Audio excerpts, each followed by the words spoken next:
Well, from Maharashtra, let's now shift our focus to the counting of votes today that is taking place for the Greater Hyderabad Municipal Corporation elections to elect 150 divisions, corporators as well as city mayor.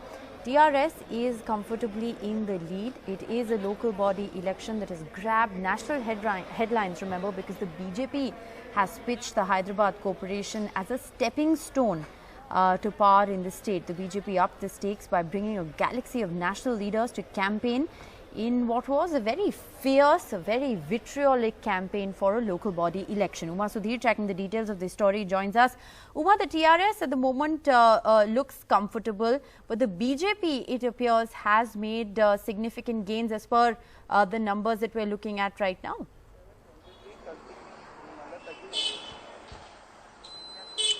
Rishika, it's only the trends which are available as of now for the majority of the seats. We only know that the TRS has in fact won in about 3 seats. The BJP has won in 1. MIM has won in another 3 seats, and the Congress also looking at win in at least 2 seats is what we are looking at. The big picture, as you mentioned, yes, the TRS is making 60 to 70 at least.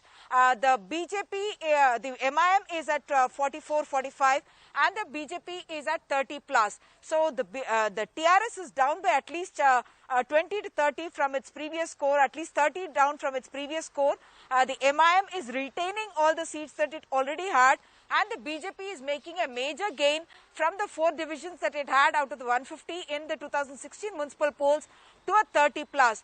Anything that's close to 30 plus is what the BJP had predicted, and I do understand the Secunderabad MP who is also Mr. Amit Shah's deputy in the union cabinet, in the union ministry, Kishan Reddy, who is the Secunderabad MP, he had told the Prime Minister that he expects 30 to 35 of these municipal wards to come the BJP way, and that was before Mr. Amit Shah's campaign that happened on the last day of the campaigning here in Telangana. What can we understand from these trends as of now that we are getting?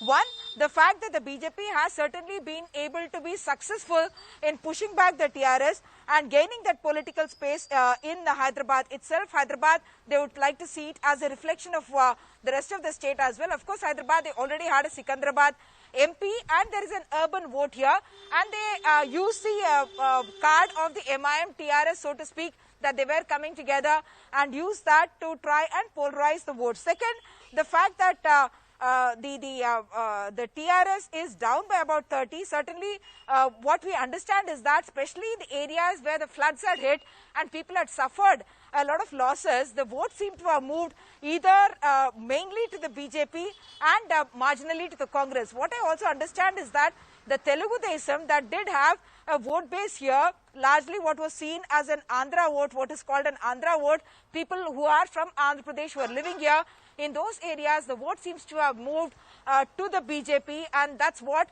we are seeing in the trends as of now. So the BJP would certainly be happy even with this 30 plus. It's not the second largest party in the municipal corporation. It's the MIM that's going to emerge once again as the second largest party. The TRS, it seems like, could make it by itself to get the mayor's chair, not just because of the corporators that is winning, also because there's a system of ex officio members who can also vote, and they have 31 in that out of the 45 ex officio members because of having more number of MLAs, MPs and MLCs, and therefore they will comfortably, it appears, be able to get the mayor's chair. But certainly the BJP's campaign had shocked the TRS, and they will certainly be on the watch. And those leads at the moment that we are tracking also, Uma, is significant for the BJP. We'll continue to track those numbers. Those, remember, are trends at the moment. As they firm up, Uma, of course, will continue to bring us the very latest.